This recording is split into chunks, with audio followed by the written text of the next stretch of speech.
بسم اللہ الرحمن الرحیم۔ ناظرین کرام، اس وقت ہم موجود ہیں احد کے مقام پر۔ احد یہ پیچھے جو پہاڑ ہے یہ احد پہاڑ ہے، اور یہ جو پہاڑی ہے ایک خاص پہاڑی ہے۔ اس کی تاریخ میں ابھی آپ کو بتاؤں گا۔ یہ وہ پہاڑی ہے کہ جہاں پر اللہ کے نبی صلی اللہ علیہ وسلم نے جنگ احد کے موقع پر 50 صحابہ کو یہاں پر کھڑا کیا تھا حفاظت کے لیے۔ پہلے تو میں آپ کو احد کے بارے میں بتا دوں، یہ پیچھے احد پہاڑ ہے، یہ کافی بڑا پہاڑ ہے۔ اللہ کے نبی صلی اللہ علیہ وسلم نے ایک مرتبہ یہ ارشاد فرمایا کہ اگر مجھے احد پہاڑ کے برابر سونا دے دیا جائے تو 3 دن نہیں گزریں گے میں اس کو سارے کو صدقہ کر دوں گا، اپنے پاس کچھ بھی نہیں رکھوں گا۔ پھر ایک موقع پر اللہ کے نبی صلی اللہ علیہ وسلم نے ارشاد فرمایا کہ اگر تم میں سے کوئی شخص احد پہاڑ کے برابر سونا صدقہ کر دے، کتنا؟ احد پہاڑ کے برابر سونا صدقہ کر دے، اور میرا کوئی صحابی کیا ہے ایک مٹھی کھجور صدقہ کر دے، پھر بھی تم احد پہاڑ کے برابر سونا خرچ کر کے میرے صحابی کے مقام کو نہیں پہنچ سکتے۔ اس لیے اس سے پتہ لگتا ہے صحابہ کا کیا مقام ہے۔ اب آتے ہیں جنگ احد کی طرف۔ یہ جو پہاڑی ہے ذرا آپ تصور کریں، آج سے 1400 سال پہلے، 1450 سال پہلے جب غزوہ بدر میں کفار کو شکست ہوئی، ہار گئے، تو بہت زیادہ بلبلائے ہوئے تھے، کیونکہ بڑے بڑے 70 کافر اس میں کافر قتل کیے گئے تھے۔ عتبہ، شیبہ اور اسی طریقے سے ابو جہل، یہ بڑے بڑے کافر اس میں قتل کیے گئے تھے۔ تو انہوں نے اپنا انتقام لینے کے لیے ایک اور نئی جنگ کی تیاری کری۔ بڑے ہی آب و تاب کے ساتھ انہوں نے 3000 کا لشکر لے کر مدینے پہ چڑھائی کرنے کا ارادہ کیا۔ اللہ کے نبی صلی اللہ علیہ وسلم کو جب اس بات کی اطلاع ملی کہ کفار مکہ ایک زبردست حملہ کرنا چاہتے ہیں ہمارے مدینہ شہر پر، تو اللہ کے نبی صلی اللہ علیہ وسلم نے صحابہ سے مشورہ کیا کہ ہمیں کیا کرنا چاہیے۔ تو کچھ صحابہ نے رائے یہ دی کہ ہم مدینے میں رہ کر دفاع کریں گے، کچھ صحابہ نے، بھائی خاموشی سن لیں ذرا، کچھ صحابہ نے یہ رائے دی کہ ہم مدینے میں رہ کر ان سے مقابلہ کریں گے۔ لیکن جو صحابہ نوجوان تھے انہوں نے رائے دی کہ مدینے میں رہ کر ہم مقابلہ نہیں کریں گے، کیونکہ مدینے میں رہ کر مقابلہ کریں گے تو عورتیں اور بچے بھی اس کے زد میں آ جائیں گے۔ جب مدینے پر اٹیک ہوگا، ہم اپنے شہر سے باہر نکل کر کفار سے زبردست مقابلہ کریں گے، ان کے دانت کھٹے کریں گے۔ تو اللہ کے نبی صلی اللہ علیہ وسلم نے ان کی اس بات کو پسند کیا اور فوراً آپ نے تیاری شروع کر دی۔ حالانکہ اللہ کے نبی کا بھی یہی ارادہ تھا کہ مدینے میں رہ کے مقابلہ کریں، لیکن اللہ کے نبی نے ان صحابہ کی رائے کو ترجیح دے کر اور فوراً زرہ باندھ لی۔ بعد میں کچھ صحابہ کو احساس ہوا کہ ہم نے اللہ کے نبی کی رائے کے خلاف رائے دی ہے، تو اب ہم رائے بدل دیں، اور یہ کہا نہیں اللہ کے نبی آپ اپنی رائے پر عمل کریں۔ تو نبی نے کہا نہیں، کسی بھی نبی کے لیے جائز نہیں ہے کہ وہ جنگ کے لیے ہتھیار اٹھا لے تو اب کیا ہے وہ واپس آ جائے۔ تو اب اللہ کے نبی اب چلو۔ خیر اس میں ایک شخص تھا عبداللہ ابن ابی بن سلول، وہ منافق تھا لیکن مسلمانوں کی جماعت میں آ چکا تھا، یہودی نسل تھا وہ۔ اس کی بھی رائے یہ تھی کہ مدینے میں رہ کر مقابلہ کیا جائے۔ جب اسے یہ لگا کہ میری رائے پر عمل نہیں ہو رہا، وہ ساتھ میں آیا، اور جب احد، کیونکہ یہ جو احد ہے سامنے مدینہ ہے، اس سے زیادہ دوری نہیں ہے، سامنے زیادہ دوری نہیں ہے، تو جب وہ راستے میں دیکھیے وہ میناریں دکھ رہی مسجد نبوی کی سامنے، تو زیادہ دوری نہیں ہے۔ جب وہ تھوڑی دور آیا، اس نے یہ بہانہ کر کے کہ میری رائے پر عمل نہیں ہوا ہے، 700 لوگوں کو اپنے ساتھ واپس لے کر چلا گیا۔ وہ 700 لوگ منافق تھے جو یعنی بظاہر طور پر ایمان لے آتے تھے، لیکن واللہ اللہ کے نبی کے ماننے والے نہیں تھے۔ خیر نبی علیہ الصلوۃ والسلام یہاں پر تشریف لائے۔ اب آپ ذرا جنگ کا نقشہ ذہن میں لائیے کہ وہ پہاڑی ہے، اس پہاڑی پر 50 صحابہ کو اللہ کے نبی نے کھڑا کیا۔ اس کا امیر بنایا عبداللہ ابن زبیر کو۔ کس کو بنایا؟ عبداللہ ابن زبیر کو۔ اور یہ کہا کہ عبداللہ ابن زبیر کو اور تمام صحابہ کو جنگ کی کوئی بھی حالت ہو تمہیں کیا ہے یہ پہاڑی نہیں چھوڑنی ہے۔ کیوں؟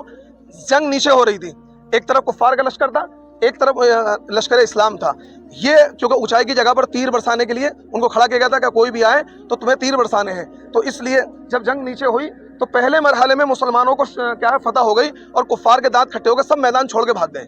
سب جب میدان چھوڑ کے بھاگ گئے تو یہ جو صحابہ یہاں پر کھڑے تھے تو انہوں نے سوچا کہ نبی علیہ الصلوۃ والسلام کی یہ جو بات تھی وہ اس وقت کے لیے تھی کہ جب یعنی جنگ کے حالات کچھ اور، اب تو ماشاءاللہ ہم جیت چکے ہیں اور ہماری فتح ہو چکی ہے، اب تو ہمیں نیچے اترنا چاہیے، جو مال چھوڑ کے بھاگے ہیں ہتھیار اور اس کو ہمیں اکٹھا کرنا چاہیے۔ لیکن عبداللہ ابن زبیر جو امیر تھے انہوں نے منع کیا کہ نہیں، جب تک اللہ کے نبی کا دوسرا آرڈر نہیں آئے گا ہم نیچے نہیں اتریں گے۔ لیکن باقی صحابہ کا ایک جوش اور ولولہ تھا۔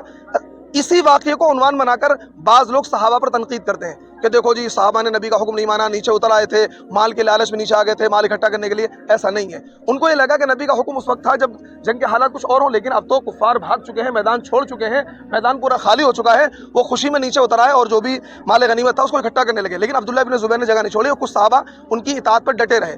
اب خالد بن ولید جو اس وقت تک مسلمان نہیں ہوئے تھے، انہوں نے یہ دیکھا کہ پہاڑی خالی ہے، دور سے دیکھا پہاڑی خالی ہے، وہ گھوم کر پیچھے سے آئے، پیچھے گھوم کر آنے کے بعد میں انہوں نے حملہ کر دیا دوبارہ۔ جب دوبارہ اٹیک کر دیا، ایک پہاڑی خالی تھی، پہاڑی پر جو لوگ تھے انہوں نے مقابلہ کیا، تیر اندازی کری، مقابلہ کیا، لیکن جو باقی لوگ تھے وہ شہید ہو گئے۔ اس کے بعد وہ لوگ مسلمانوں پر غالب آ گئے۔ اسی جنگ میں حالات اتنے خراب ہوئے کہ نبی علیہ الصلوۃ والسلام کے بارے میں بھی یہ مشہور ہو گیا کہ نبی علیہ الصلوۃ والسلام شہید ہو گئے ہیں۔ اچھا، نبی قائد تھے مسلمانوں کے روح رواں تھے، مسلمان اپنی جان ان کے لیے قربان کرتے تھے۔ جب یہ خبر ملی تو صحابہ نڈھال ہو گئے، ٹوٹ گئے بالکل۔ صحابہ نے ہتھیار ڈال دیے کہ اب ہم جی کر کیا کریں گے، جب نبی شہید ہو گئے ہمارا جینا بیکار ہے۔ تو صحابہ اس طریقے سے، اب وہ ابو سفیان جو ابھی تک مسلمان نہیں ہوئے تھے، انہوں نے اعلان کیا، کہاں ہے ابو بکر، کہاں ہے عمر، اور ہمارا آج تو حبل کی حکمرانی ہے، آج تو لات کی حکمرانی ہے۔ اپنے بتوں کا نام لے کر صحابہ چھپے ہوئے بیٹھے تھے کہ ابھی حالات ٹھیک نہیں۔ ایک دم سے ہی پھر صحابہ نے نعرہ لگایا اللہ اکبر، اللہ سب سے بڑا ہے۔ پھر دوبارہ مقابلہ ہوا تو خیر وہ لوگ میدان چھوڑ کے بھاگ گئے، لیکن اس جنگ میں نقصان یہ ہوا، حضرت امیر حمزہ شہید ہوئے، 70 صحابہ شہید ہوئے۔ یہ وہ پہاڑی پہ جہاں ہم کھڑے ہیں، شہیدوں کا خون اس پہاڑی پر ٹپکا ہے، شہیدوں نے اپنے خون کی قربانی دی ہے۔